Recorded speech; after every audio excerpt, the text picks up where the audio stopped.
अस्सलाम वालेकुम।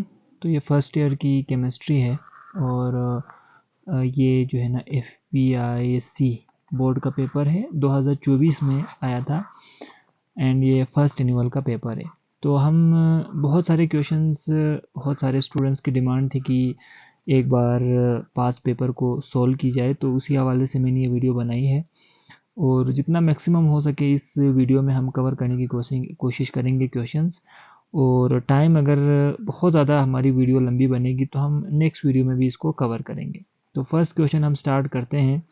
सवाल हमारे पास है, write down the electronic configuration of an element with atomic number 24। ठीक है, एलिमेंट का नहीं बताया तो हम इसको x सपोज करते हैं एंड 24 इसका एटॉमिक नंबर है। Also of its ion with charge +3, और इसी के आयन का भी हमने इलेक्ट्रॉनिक कन्फिगरेशन लिखनी है जिसके ऊपर +3 चार्ज है। ठीक है जी। And describe the reason for any discrepancy in electronic configuration of element, और इस एलिमेंट की इलेक्ट्रॉनिक कन्फिगरेशन में आपको कुछ अलग सा नज़र आता है तो उसको भी आपने साथ में एक्सप्लेन करना है। तो स्टार्ट करते हैं हम इसकी सबसे पहले इलेक्ट्रॉनिक कन्फिगरेशन से। सो 1s2, 2s2, 2p6, 3s2, 3p6, 4s2 and 3d4. This is the electronic configuration of this element. अगर आप इलेक्ट्रॉन गिनेंगे तो टोटल 24 इलेक्ट्रॉन्स हो जाएगा। ठीक है, अब इस पे +3 चार्ज है। एज वी नो दैट अगर किसी भी एलिमेंट के ऊपर प्लस आ जाए, प्लस साइन, तो हम उसमें से इलेक्ट्रॉन को रिमूव करते हैं।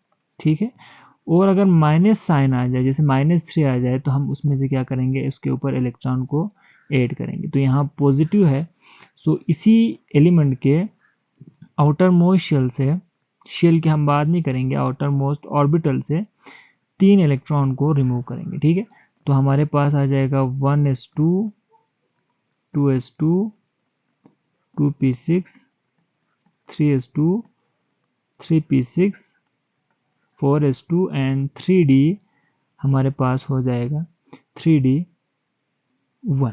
ठीक है, तो ये हो गई इसकी इलेक्ट्रॉनिक कन्फिगरेशन कंप्लीट। अच्छा, कुछ जगह पर हमें यहाँ थोड़ा चेंज नज़र आएगा क्योंकि 3 पहले आता है ना, तो 3d1 एंड 4s2 इस तरह से भी लिखा हो सकता है। सो दोनों सही है, आप जिस तरह से भी लिखना चाहें लिख सकते हैं।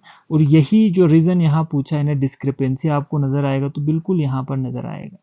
यानी इसके इलेक्ट्रॉनिक कन्फिगरेशन अब आप लिखेंगे तो देखें 4s आउटर शेल है ना, 4 बड़ा है, 3 छोटा है, तो इनर शेल है, ये आउटर शेल है। सो इसको लिखते हुए ना हम 4 को बाद में लिखेंगे, 3 को पहले लिखेंगे। इन यहाँ पर 4 पहले फिल होता है, 3d बाद में फिल होती है। ठीक है, तो यहाँ पर आपने रीज़न क्या देनी है, ये आप लिख सकते हैं। मैं थोड़ा इसको आंसर बनाने की कोशिश करूँगा। ठीक है, तो आप ये लिख सकते हैं, एज फ्रॉम द कन्फिगरेशन। ठीक है जी, कन्फिगरेशन हमें क्या पता चल रहा है, we can say that this element belongs to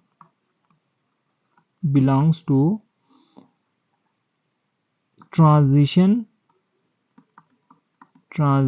element. ठीक है, ट्रांजिशन ग्रुप में होता है, डी ग्रुप में है। ठीक है जी, एंड वहां पर क्या होती है डी ग्रुप के अंदर, and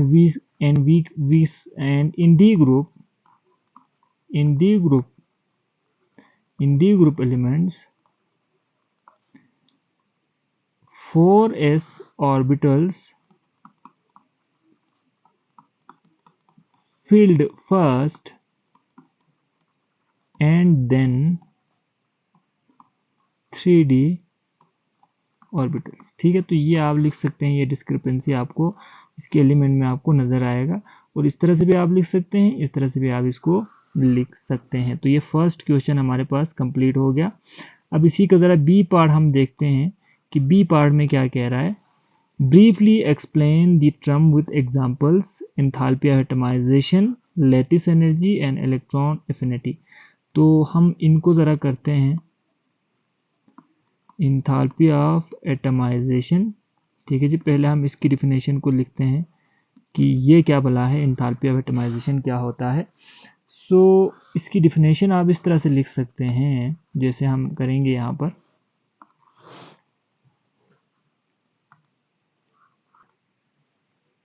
enthalpy change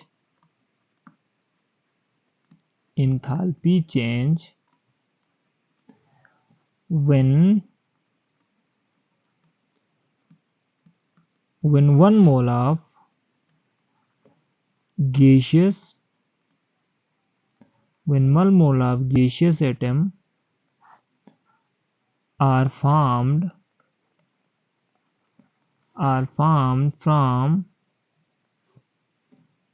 from their element, ठीक है, इसको हम कहेंगे enthalpy of atomization. For example, एक एग्जांपल भी आपसे पूछा है, तो हम हाइड्रोजन का लिखते हैं।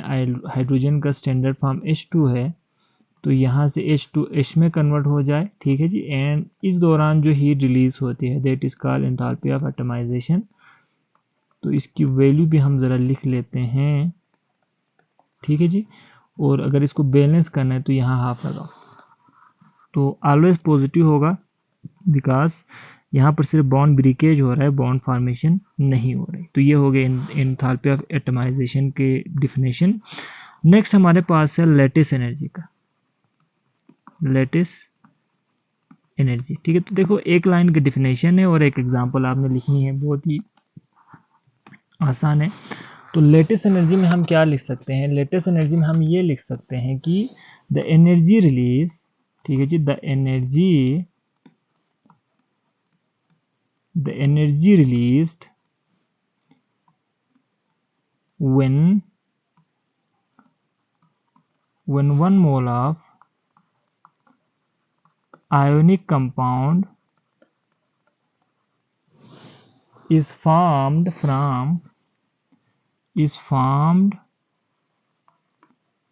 from their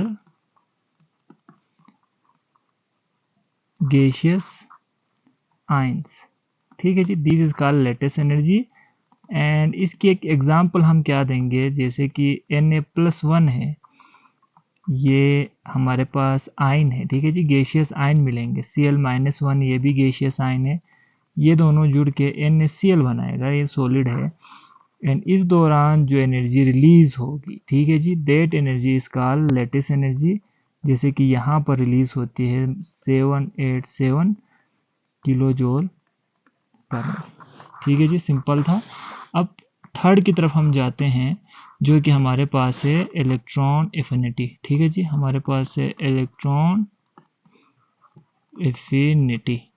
ये भी बहुत आसान है, एक लाइन का डिफिनेशन है, हम इसको करते हैं। इलेक्ट्रॉन एफिनिटी में क्या होता है, सो यहाँ पर जो है ना इलेक्ट्रॉन ऐड होंगे, ठीक है, इलेक्ट्रॉन एफिनिटी में हमेशा। तो हम ये कह सकते हैं एनर्जी रिलीज्ड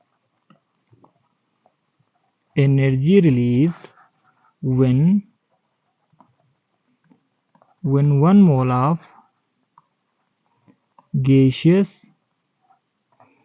atom, ठीक है जी। अब सब में देखो 1 मोल है, 1 मोल है, 1 मोल है, ठीक है। Gaseous atom gain an electron, ठीक है जी, एक इलेक्ट्रॉन हासिल करने से जो एनर्जी रिलीज होती है that is called electron affinity. इतना आप रख सकते हैं। अब इसका एक एग्जांपल हम देंगे, जैसे क्लोरीन है ना, माइनस है, तो इसको एक इलेक्ट्रॉन अगर कहीं से मिल जाए तो हमारे पास Cl- बन जाएगा। सॉरी, यहाँ माइनस नहीं, यहाँ इसको मुझे मिटाना पड़ेगा, माइनस यहाँ पर नहीं है, ठीक है जी। तो इसको हम थोड़ा दोबारा से लिखते हैं। क्लोरीन एटम है, ठीक है, वो इलेक्ट्रॉन को गेन करता है, गैसियस स्टेट में होता है, तो Cl- बनता है। एंड इस दौरान जो एनर्जी रिलीज होती है that is called electron affinity, ठीक है। तो ये आपके पास 3 नंबर का क्वेश्चन कंप्लीट हो गया, जिसमें तीनों का डिफिनेशन था और तीनों का एक एक एग्जाम्पल, ठीक है जी। नेक्स्ट क्वेश्चन की तरफ हम बढ़ते हैं। Draw molecular orbital diagram for N2 nitrogen, जो हमारे पास N2 गैस है उसका आपने MO डायग्राम बनानी है, ठीक है, MOT मॉलिक्यूलर ऑर्बिटल वाला डायग्राम। एंड इसका बॉन्ड ऑर्डर हमने कैलकुलेट करना है, ठीक है जी। तो बहुत ही आसान है। तो नाइट्रोजन के पास अगर आप देखें जैसे N2 है ना, ठीक है, तो हमारे पास एक नाइट्रोजन की अगर आप इलेक्ट्रॉनिक कन्फिग्रेशन लिखेंगे तो टोटल 7 इलेक्ट्रॉन है ना, तो 1s2 2s2 एंड 2p3 हो जाएगा, ठीक है जी। और अगर हम N2 की बात करें तो टोटल 14 हो जाएगा, 14 इलेक्ट्रॉन, ठीक है जी। अब यहाँ पर हमसे इसकी इलेक्ट्रॉनिक कन्फिग्रेशन नहीं पूछा, हमसे पूछा है इसका डायग्राम, तो हम ज़रा बनाते हैं। आखिरी आउटर मोस्ट शेल में देखो, इधर अगर आप देखेंगे ना तो 3 इलेक्ट्रॉन है इस तरह से, तो दूसरा नाइट्रोजन है ना, तो उसके पास भी कितने इलेक्ट्रॉन होंगे, 3 ही होंगे, ठीक है। तो हम डायरेक्ट यहाँ से बनाते हैं, यहाँ से शुरू करते हैं हम। सबसे एनर्जी डायग्राम के लिए ये ज़रूरी है, ठीक है, दिस एनर्जी हम 2s से यहाँ स्टार्ट करते हैं, दिस इज़ आवर 2s और ये दूसरे नाइट्रोजन का 2s, ठीक है जी। यहाँ पर 2s है, ये वाला 2s, ठीक है जी। 1s मैंने नहीं बनाया, ये हमारे पास 2s है। तो यहाँ पर हमें पता है कि 2 ऑर्बिटल्स बनेंगे, ठीक है जी। तो हम इसको थोड़ा इस तरह से ड्रा करते हैं, ये हो गया और यहाँ पर ये हो गया, ठीक है। अब इसका इलेक्ट्रॉन अगर हम फिल करें, यहाँ 2 इलेक्ट्रॉन है, ठीक है जी, यहाँ 2 इलेक्ट्रॉन, तो यहाँ 2 इलेक्ट्रॉन आ जाएगा, यहाँ 2 इलेक्ट्रॉन आ जाएगा। ये हमारे पास सिग्मा 2s है, ये हमारे पास सिग्मा स्टार 2s है, ठीक है। ये आपके पास हो गया पहला वाला 2s का, 1s का मैंने नहीं बनाया, ठीक है। अब 2p की हम बात करते हैं, तो as we know that 2p के अंदर 3 हमारे पास रिजेनरेटिव ऑर्बिटल्स है ना, तो ये 3 हो गया एक का, और दूसरे नाइट्रोजन का भी हम ज़रा दिखाते हैं, इसके पास भी 3 ही है, ठीक है। दोनों के एनर्जी लेवल बराबर है। तो यहाँ पर अगर हम इस तरह से बनाएं तो यहाँ पर 2 बनेगा, ठीक है। कन्फिग्रेशन आपको याद होनी चाहिए, तो वो आसानी होते हैं। और यहाँ पर अगर आप देखें तो यहाँ पर भी एक हम बनाएंगे नीचे साइड पर, ठीक है जी। ये बॉन्डिंग ऑर्बिटल है, और एंटी बॉन्डिंग की अगर हम बात करें तो यहाँ पर हम 2 बनाएंगे, क्योंकि 2 ही होते हैं यहाँ पर, ठीक है। और इसके बाद इसके थोड़ा ऊपर एक बनाते हैं, ये आपके पास हो गया नाइट्रोजन का। अब इसमें इलेक्ट्रॉन ज़रा फिल करेंगे हम, ठीक है जी।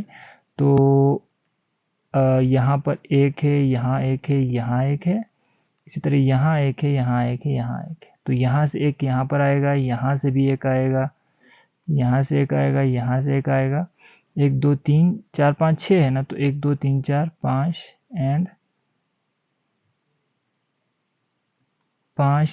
6, तो टोटल 6 यहाँ पर फिल हो गया। बाकी ये सारे खाली रहेंगे। अगर इसका हम नाम ज़रा लिखें ना, तो इसका हो जाएगा पाई 2px इक्वल है पाई 2py। इसके बाद इसका नाम हो जाएगा सिग्मा 2px। इसी तरह से ये pi star 2px, pi star 2pz and sigma star 2px इसका नाम हो जाएगा। तो this is the molecular orbital diagram of N2 atom, ठीक है। अगर इसको थोड़ा सा आपने और ऑथेंटिक बनाना है तो हम क्या कर सकते हैं, इसको आप यहाँ से जोड़ दो, ठीक है जी, इसको आप यहाँ से जोड़ दो, यहाँ पर भी इसी तरह से एक लकीर ड्रा करो, ठीक है। इसको यहाँ से जोड़ दो, इसको यहाँ से जोड़ दो, तो थोड़ा सा ना हमें लगेगा कि भाई अच्छा सा डायग्राम बना है। अब यहाँ पर एक और चीज़ पूछा है, वो है आपसे कहा है कि बॉन्ड ऑर्डर मालूम करना, ठीक है। तो बॉन्ड ऑर्डर का फार्मूला हमें पता है। बॉन्ड ऑर्डर क्या होता है, बॉन्ड ऑर्डर हमारे पास इक्वल होता है number of electron in bonding minus anti bonding divide by 2। तो यहाँ बॉन्डिंग में हमारे पास अगर देखें तो 1 2 3 4 5 6 7 8, तो 1 इसमें 2 है ना, तो टोटल कितने हैं 10, माइनस एंटी बॉन्डिंग में कितना है 1 2, ठीक है। इससे पहले 1 इसमें 2 है, तो ये हो गया टोटल 4 डिवाइड बाई 2, तो हमारे पास आ गया टोटल 3, ठीक है। तो बॉन्ड ऑर्डर हमारे पास 3 हो गया, विच मीन्स कि एक नाइट्रोजन और दूसरे नाइट्रोजन के बीच ट्रिपल बॉन्ड है। तो ये हमारे पास N2। तो ये हमारे पास 3 नंबर का क्वेश्चन था।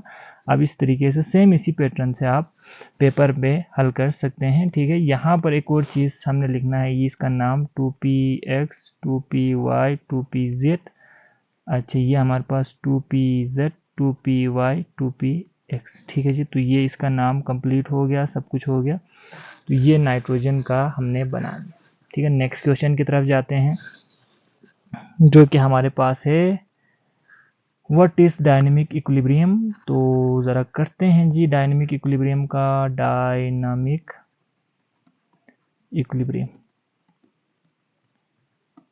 अच्छा जी, इसका डिफिनेशन आपसे पूछा है और इसके बाद हम आगे ज़रा, तो डायनेमिक का ज़रा डिफिनेशन लिखते हैं। तो इसका डिफिनेशन हम इस तरह से लिख सकते हैं। सबसे पहले हम केमिकल इक्विलिब्रियम का लिखते हैं। सो हम ये कहेंगे कि the state of reversible reaction at which composition of reaction mixture does not change, ठीक है। तो इसको हम कहेंगे does not change is called chemical equilibrium, ठीक है जी। अगर कंसंट्रेशन चेंज होता हमें नजर ना आए, that is called chemical equilibrium. While, अब डायनेमिक क्या होता है, while in dynamic equilibrium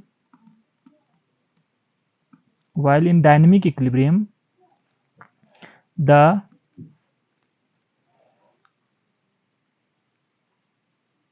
molecules constantly reacting with each other, वो रिएक्ट होता हुआ हमेशा होता है, रिएक्ट एक दूसरे के साथ, constantly react with each other, but लेकिन rate of forward reaction but the rate of forward reaction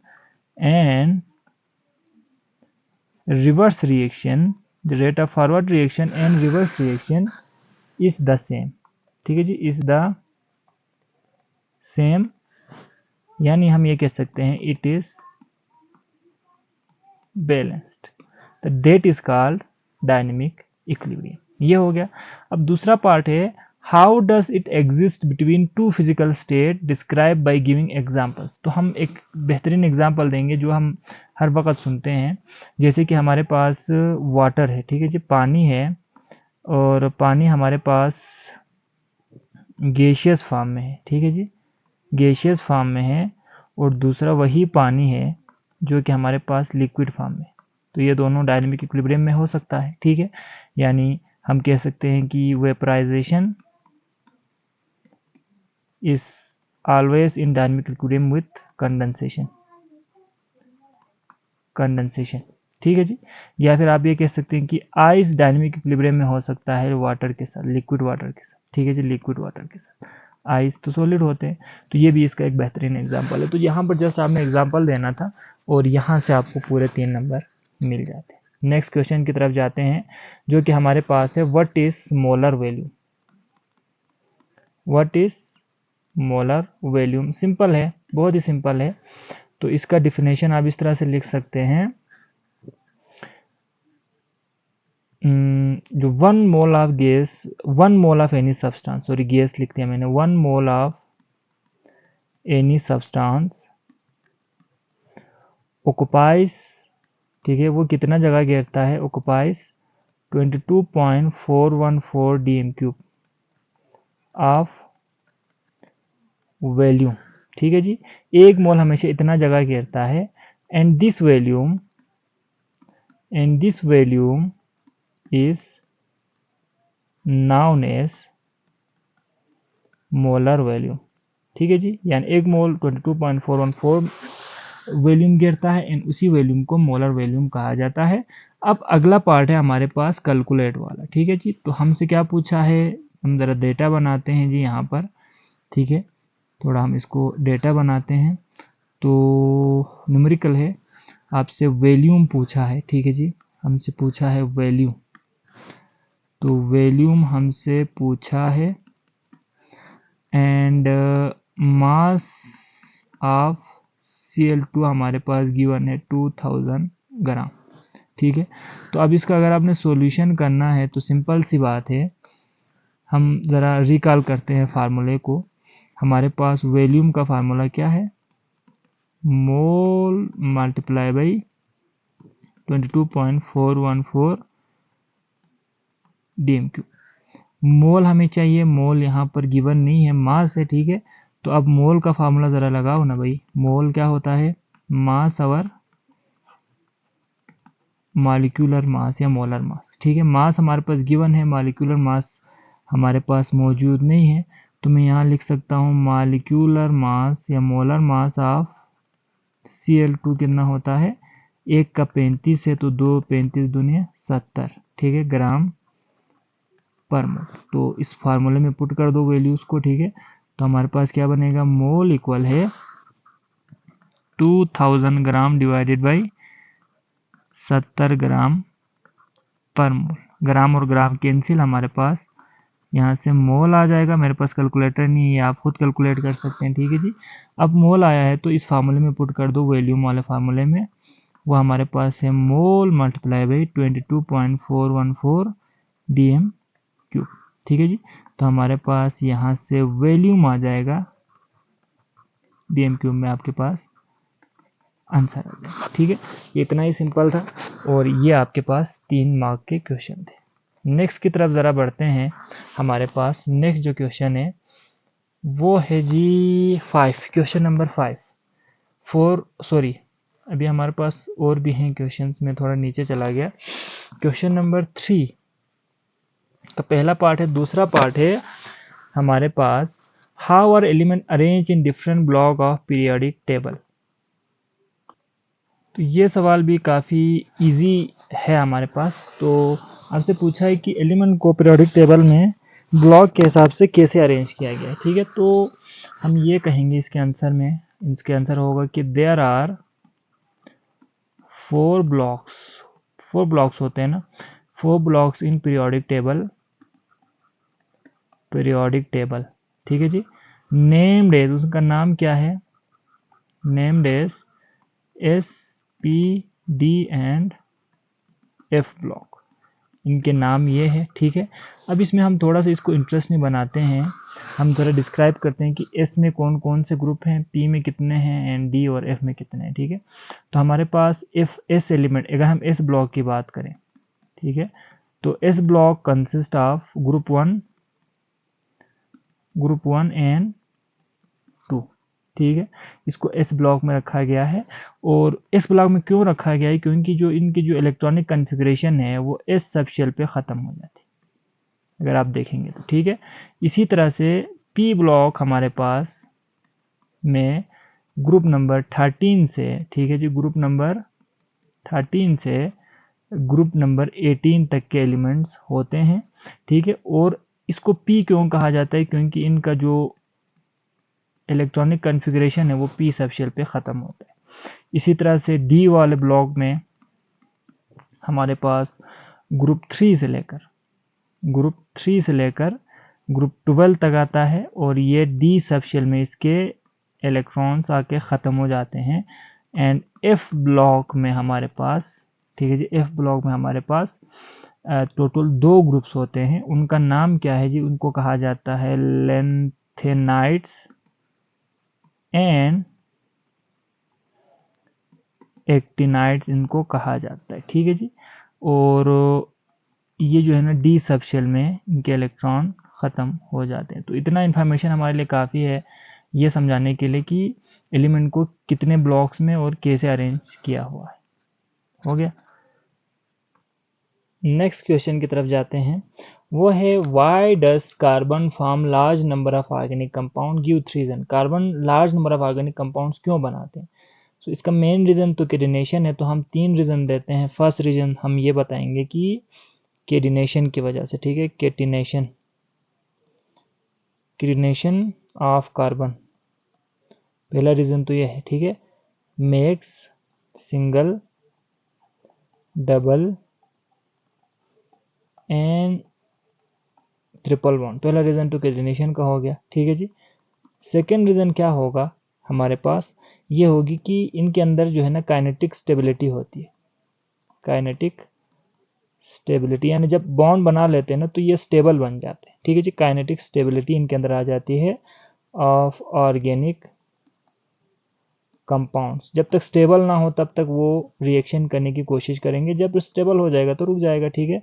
वो थर्ड जो है ना इसका जो रीज़न है लार्ज नंबर, कार्बन के अंदर ये सलाहियत होती है कि ये दूसरे कंपाउंड के साथ अटैच्ड हो सकती है, ठीक है। तो मैं ये लिख सकता हूँ कि attachment of carbon with other elements, ठीक है। दूसरे एलिमेंट्स जैसे कि ई.जी. ऑक्सीजन, नाइट्रोजन, क्लोरीन, ठीक है, इन सब के साथ भी जुड़ने की इनमें सलाहियत होती है। इस वजह से ये large number of organic compound बना सकते हैं। This was a very short and easy question. Next की तरफ जाते हैं। एक रिएक्शन है हमारे पास, ठीक है जी, एक रिएक्शन है, बड़ा इंटरेस्टिंग रिएक्शन है। मैं पूरे प्रोसेस की तरफ नहीं जाऊंगा, मैं जस्ट आपको बताऊंगा कहाँ से एंड कैसे इसको हम हल करेंगे। देखें, ये हमारे पास अल्कीन है और इस पे वाटर को ऐड करेंगे और KMnO4 है, तो ये KMnO4 हमारे पास ऑक्सीडाइजिंग एजेंट होगा, स्ट्रॉन्ग ऑक्सीडाइजिंग एजेंट। H2SO4 भी यूज़ कर सकते हैं। तो ये हाइड्रेशन होगी, सॉरी हाइड्रेशन नहीं होगी, एडिशन ऑफ वाटर होगी, ठीक है, वाटर ऐड हो जाएगा। तो यहाँ पर क्या बनेगा, डबल बॉन्ड ब्रेक हो जाएगा, CH3, एक पे हाइड्रोजन चला गया, CH2 और दूसरे पे OH चला गया, तो हमारे पास इथेनॉल बन गया। अच्छा, इसी तरह से यहाँ देखो, ये एक ईस्टर है हमारे पास, ईस्टर में NOH ऐड करेंगे तो क्या होगा, तो जाहिर सी बात है यहाँ जो डबल बॉन्ड है ना, एक ऑक्सीजन वाला यहाँ से ब्रेक हो जाएगा, तो एक के साथ तो OH लग जाएगा, दूसरे के साथ Na लग जाएगा, तो ये क्या बनेगा, दो प्रोडक्ट बनेगा, CH3 CH2 C double bond O, ठीक है जी, और यहाँ पर बन जाएगा ONA प्लस दूसरा हमारे पास CH3OH, तो दो प्रोडक्ट बन गया, एक साल्ट बन गया, salt of carboxylic acid, and दूसरा मिथेनॉल बन गया। अच्छा, यहाँ पर देखो सोडियम बोरोहाइड्राइड यूज़ हुआ है, विच मीन्स ये रिड्यूसिंग एजेंट है, और ये हमारे पास बेंजाल्डिहाइड दिया हुआ है, ठीक है। तो इसको मैं ड्रा करूँगा तो ये ऐसा बनेगा, ठीक है, बेंजीन रिंग है और इसके साथ C डबल बॉन्ड OH है ना, तो यहाँ पर क्या होगी, वाटर ऐड हो जाएगा, सॉरी हाइड्रोजन ऐड हो जाएंगे, तो यहाँ पर हमारे पास प्रोडक्ट में दो हाइड्रोजन यहाँ पर, ठीक है जी, सॉरी एक हाइड्रोजन यहाँ पर और हमारे पास एक हाइड्रोजन यहाँ पर जाएगा।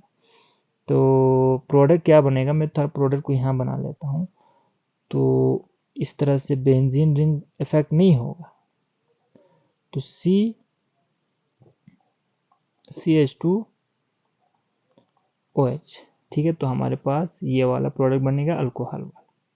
तो ये बहुत ही इजी था। नेक्स्ट की तरफ जाते हैं, जो कि है what is azimuthal quantum number, describe it significance, ठीक है। तो इसमें हम अज़मुथल क्वांटम नंबर को ज़रा डिस्कस करते हैं। अज़मुथल क्या होता है, अज़मुथल क्वांटम नंबर, तो इसमें हम क्या बताएंगे, तो अज़मुथल क्वांटम नंबर क्या होता है, तो हम कहेंगे इसको डिनोट किया जाता है, इट इज़ डिनोटेड बाई, ठीक है जी, it is denoted by L, ठीक है, and its value will be 0 1 2 3 and dash dash dash, ठीक है। ये हमारे पास अज़मुथल क्वांटम नंबर है। एंड दूसरी अहम बात आप इसमें क्या बताएंगे कि ये हमें शेप ऑफ ऑर्बिटल्स के बारे में बताता है, ठीक है। तो it describe the shape of an orbitals, ठीक है। और इसके अलावा हमें ये क्या बताएंगे, इसके अलावा हमें ये बताएगा कि हमारे पास प्रेजेंस ऑफ सब शेल बताएगा, ठीक है। वही मैंने बता दिया, ऑर्बिटल्स हो गया। In it also tells us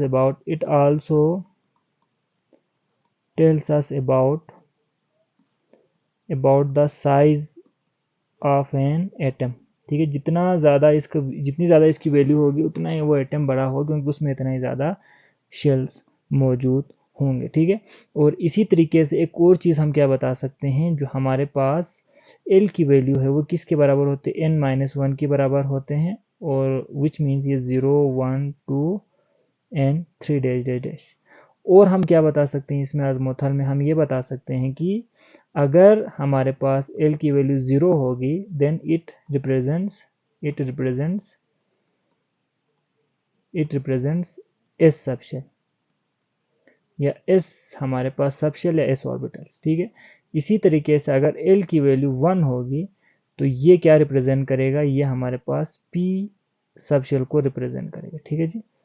और इसी तरीके से अगर L की वैल्यू 2 होगी तो ये हमारे पास D सबशेल को रिप्रेजेंट करेगा। एंड सिमिलरली अगर L की वैल्यू 3 होगी तो ये हमारे पास S सबशेल को रिप्रेजेंट करेगा। तो इसमें आपके पास क्वांटम नंबर भी आ गया, ठीक है जी। क्वांटम नंबर क्या है, आज़मूथल क्वांटम नंबर क्या है, और इसकी सिग्निफिकेंस कि आप इसको कहाँ इस्तेमाल कर सकते हैं, तो आप इसको सबशेल फाइंड करने के लिए इस्तेमाल कर सकते हैं, शेप ऑफ ऑर्बिटल इस्तेमाल पता करने के लिए इस्तेमाल कर सकते हैं। तो ये तमाम चीज़ें आपको यहाँ पर क्लियर हो जाता है, ठीक है जी। अब हम जाते हैं नेक्स्ट क्वेश्चन की तरफ, और इसको हम नेक्स्ट वीडियो में करेंगे क्योंकि ये वीडियो बहुत ही ज़्यादा लंबे हो गए। तो थैंक यू वेरी मच।